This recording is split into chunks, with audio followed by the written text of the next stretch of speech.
تو میرا اللہ قرآن میں 82 دفعہ خرچ کرنے کی ترغیب آئی ہے، 82 دفعہ۔ اللہ تعالیٰ کو بخیل سے نفرت ہے، چاہے راتوں کا تہجد گزار ہو، دن کا روزے دار، اور سخی سے محبت ہے، چاہے ساری رات وہ غفلت میں گزار دے، اللہ تعالیٰ کو سخی سے محبت۔ بخیل سے اللہ دوستی لگاتا نہیں، اور سخی سے اللہ دوستی توڑتا نہیں۔ اور سخاوت کا تعلق پیسے سے نہیں، دل سے ہے، دل کی کیفیت ہوتی ہے۔ سخاوت پیسے سے نہیں ہوتی، سخاوت دل سے ہوتی ہے۔ وہ غریب کے اندر بھی سخاوت ہو سکتی، مالدار کے اندر، اور غریب بھی بخیل ہو سکتا ہے، مالدار بھی بخیل ہو سکتا۔ اور اللہ کو سخی پسند ہے اور بخیل سے نفرت۔ شیطان ایک دفعہ کسی کو ملا تو اس نے بنی اسرائیل کے کسی عابد کو ملا، انہوں نے پوچھا تجھے کون لوگ پسند ہیں؟ کہ ایک جو شراب پیتا ہو مجھے بڑا اچھا لگتا ہے، ایک بہت زیادہ غصے والا ہو مجھے بڑا اچھا لگتا ہے، اور ایک بخیل ہو کنجوس تو مجھے بڑا اچھا لگتا ہے۔ اور کہنے لگا اگلی بتاؤں، اگر کوئی بدبخت تینوں ایک ہی جگہ جمع ہو جائیں، بخیل بھی ہو، غصے والا بھی ہو، نشے والا بھی ہو، پھر وہ پیر ہوتا ہے، میں مرید ہوتا ہوں۔ جی پیر صاحب، ایسے دنیا بھری پڑی ہے اس سے۔ تو میرا اللہ ترغیب دیتا ہے مال لگاؤ۔ آپ نے فرمایا اللہ الاجود الاجود وانا اجود ولد آدم، سب سے بڑے سخی تو اللہ ہیں، اور اللہ کے بعد سب سے بڑا سخی اللہ نے مجھے بنایا۔ اہل البیت کی سخاوت کو کوئی نہیں پہنچ سکتا۔ ایک دفعہ مدینہ میں 2 نوجوانوں میں بحث چڑھی، بنو امیہ سخی ہیں یا اہل بیت سخی ہیں؟ تو جو بنو امیہ کا طرفدار تھا اس نے کہا بنو امیہ زیادہ سخی، جو اہل بیت کا طرفدار تھا اس نے کہا اہل بیت زیادہ سخی۔ کہا چلو امتحان لیتے ہیں۔ تو جو بنو امیہ کا تھا وہ گیا بنو امیہ کے مالداروں کے پاس کہ میں مصیبت میں پھنس گیا ہوں تو مجھے کچھ مدد چاہیے۔ تو ایک نے 10,000 دیے، پھر دوسرے کے پاس گیا اس نے 10,000 دیے، تیسرے کے پاس، چوتھا 5 6 7 8 9 10 آدمیوں سے 1 لاکھ لے کر آیا۔ یہ گیا عبداللہ بن جعفر کے پاس، ضرورت مندوں کو چاہیے، انہوں نے 1 لاکھ دے دیا۔ پھر گیا حضرت حسن کے پاس، کہا جی میں محتاج ضرورت مند، انہوں نے 1 لاکھ دیا۔ پھر گیا امام حسین کے پاس، انہوں نے 1 لاکھ دے دیا۔ جب وہ کٹھے ہوئے انہوں نے کہا کتنا لے آندہ؟ کہ 1 لاکھ کہ میں 3 لاکھ لے آندہ۔ انہوں نے کہا بھائی واقعی اہل بیت کی سخاوت کو کوئی نہیں پہنچ سکتا، چلو واپس کرتے ہیں۔ تو بنو امیہ کا جو حامی تھا وہ گیا، حضور ہم تو خالی ویسے ہی کر رہے تھے، ضرورت نہیں تھی، یہ برائے مہربان۔ ان کا ٹھیک رکھ دو، دوسرا ٹھیک ہے رکھ دو، تیسرا، چوتھا، 5واں، 6واں، 7واں، 8واں، 9واں، 10 ٹھیک ہے بھائی رکھ دو، واپس کر دو، واپس ہو گیا۔ اب یہ گیا عبداللہ بن جعفر کے پاس، حضرت وہ ہم تو ویسے ہی امتحان لے رہے تھے، ہمیں تو ضرورت کوئی نہیں، آپ واپس لے لیں۔ امام حسن صاحب، امام حسین صاحب، انہوں نے فرمایا جب اہل بیت کے گھر سے کوئی چیز نکل جاتی ہے واپس نہیں آیا کرتا۔ سخی علم والے کی شان ہے کہ اسے سخی ہونا چاہیے۔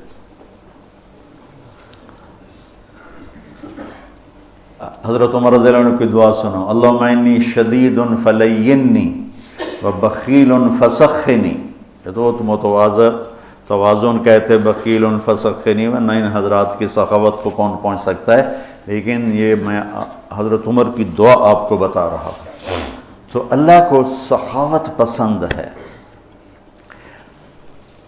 اس کے برعکس معاشرے کو تباہ کرنے والی چیز سود ہے۔ تو سود کو اللہ نے اتنا حرام قرار دیا کہ اعلان جنگ کر دیا۔ شرک بڑا گناہ ہے یا سود؟ جی شرک بڑا گناہ ہے، کیونکہ اللہ کہتا ہے ان اللہ لا یغفر ان یشرک بہ، میں شرک معاف نہیں کروں، باقی جس کو چاہوں معاف کر دوں۔ تو شرک کے خلاف تو نہیں کہتا اعلان جنگ ہے، سود کے خلاف کہتا ہے میرا اعلان جنگ ہے۔ سود شرک سے چھوٹا گناہ ہے لیکن اعلان جنگ ہے، اور صرف اپنا نہیں کہا، میں اور میرا رسول دونوں تمہارے خلاف اعلان جنگ کریں، کہ سود لوگوں کے چولہے بجھا دیتا ہے، اور سود حرص و ہوس پیدا کرتا ہے، انسانوں کو درندہ بنا دیتا ہے، اور معاشرہ تباہ و برباد ہو جاتا ہے، اور پیسہ چند ہاتھوں میں سمٹ کے رہ جاتا ہے۔ تو دو گناہ ایسے ہیں جن پر اللہ نے فَجَزَاؤُهُ جَهَنَّمُ خَالِدًا فِيهَا، حالانکہ ایمان والے کے لیے ہمیشہ کی جہنم نہیں ہے، نکل آئے گا کسی نہ کسی دن، لیکن قتل اور سود پر اللہ نے کہا جزاؤ جہنم خالدن فیہا، کہ جو سود نہیں چھوڑ، جو قتل کر رہا ہے اس کی جزا جہنم ہے اور یہ ہمیشہ جلے گا، اور سود کھانے والے کے لیے فرمایا کہ یہ جہنم میں ہمیشہ جلے گا۔ اور سب سے بدترین شکل آپ نے سود کھانے والوں کی دیکھی کہ جب آپ معراج میں گئے تو آپ نے دیکھا کچھ لوگ ہیں جن کے پیٹ ہیں جیسے بڑے بڑے گنبد، اس پیٹ کے اندر سانپ چل رہے ہیں جو ان کو اندر سے کاٹ رہے ہیں، اور ان کی چیخ و پکار ہے۔ آپ نے پوچھا یہ کون لوگ ہیں؟ کہا یہ سود کھانے والے۔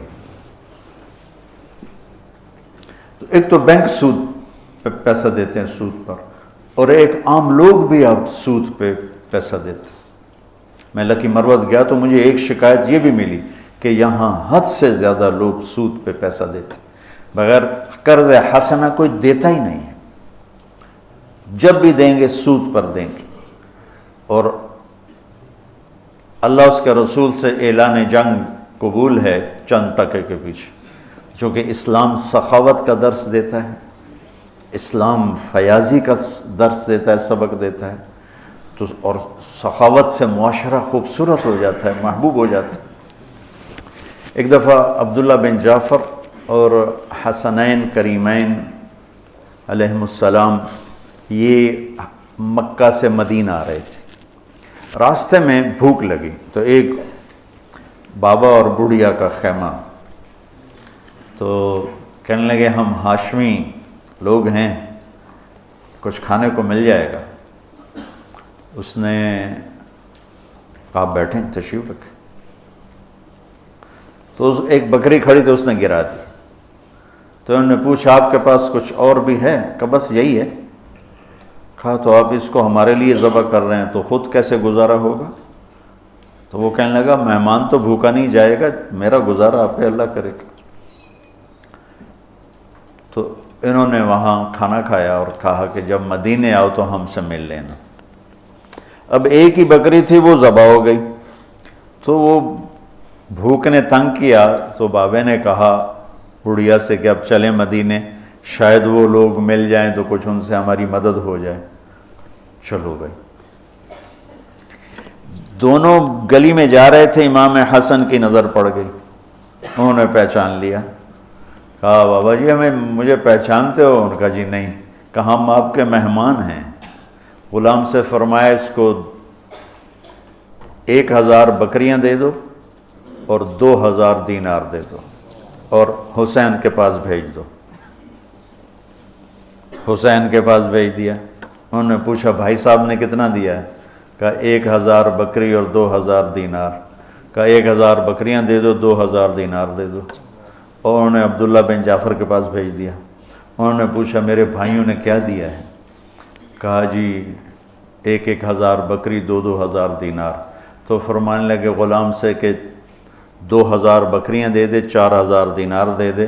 پھر کہنے لگا بابا اگر تو پہلے آتا نا میرے پاس تو اس سے بھی زیادہ دیتا، اب میرے بڑے بھائیوں نے جتنا دیا ہے اس سے زیادہ دیتے ہوئے مجھے شرم آتی ہے، اگر تو پہلے آتا میں تمہیں اس سے زیادہ دیتا۔ کیا سخاوت!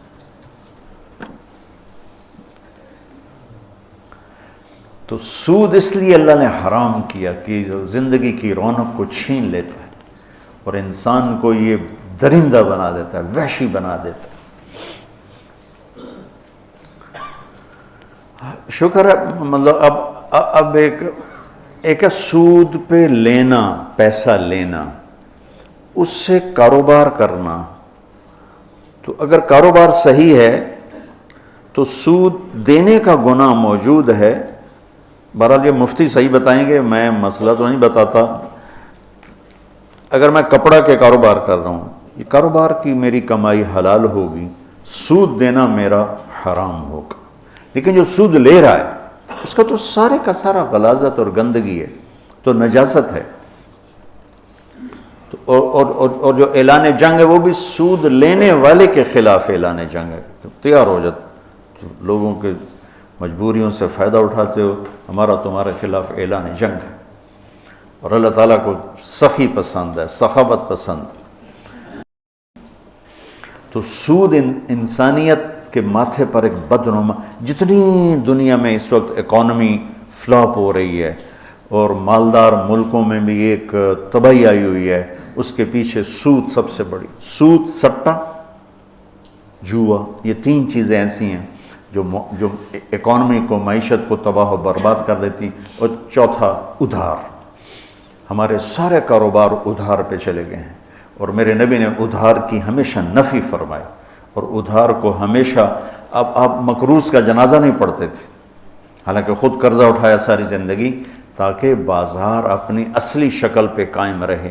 جب سورا بازار ہی ادھار پہ چل رہا ہے تو کبھی بھی چیزوں کی قیمتیں کنٹرول میں نہیں آ سکتی۔ تو اللہ تعالیٰ خرچ کرنے کی ترغیب دیتا ہے کہ اللہ کے نام پہ لگاؤ۔ تو جس کو اللہ نے رزق دیا ہے، سخاوت اس رزق کا شکر ہے، سخاوت اس رزق کا شکر ہے۔ اللہ تعالیٰ کی بارگاہ میں، یعنی اللہ نے جنت الفردوس کو اپنے ہاتھوں سے بنایا، جنت الفردوس کو اپنے ہاتھوں سے بنایا، اس کا حسن، کائنات، باقی ساری جنت اس کے سامنے ماند ہے، اور جنت الفردوس والوں کو دن میں صبح و شام اللہ کا دیدار ہوگا، باقی جنتیوں کو جمعے جمعے، اور جنت الفردوس والوں کو صبح بھی شام بھی۔ جب اللہ نے جنت الفردوس کو مکمل کیا تو کہا انتقی، بول، انہوں نے کہا قد افلح المؤمنون، ایمان والے کامیاب۔ اللہ کا وعزتی وجلالی لا یجاورنی فیک بخیل، مجھے میری عزت اور جلال کی قسم، بخیل آدمی تیرے اندر نہیں آ سکتا، نہ مرد نہ عورت۔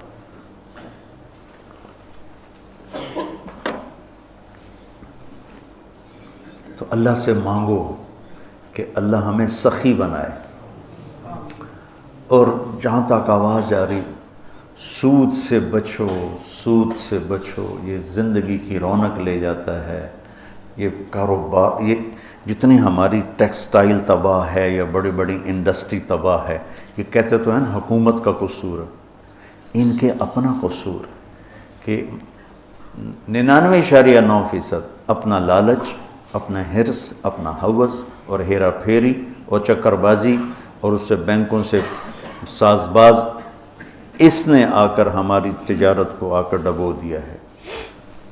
سچائی ہو، دیانتداری ہو، صداقت ہو، اور وعدہ وفائی ہو، اور کھوٹ سے پاک کام ہو، اسے زوال اللہ اپنے امتحان کے طور پر لے لے تو لے لے، ورنہ اللہ کا قانون ہے کہ سچائی کو زوال نہیں ہے، دیانتداری کو زوال نہیں ہے۔ اس کو کافر کرے گا یا مومن کرے گا، دونوں کے لیے بلندی اور اونچائی ہے۔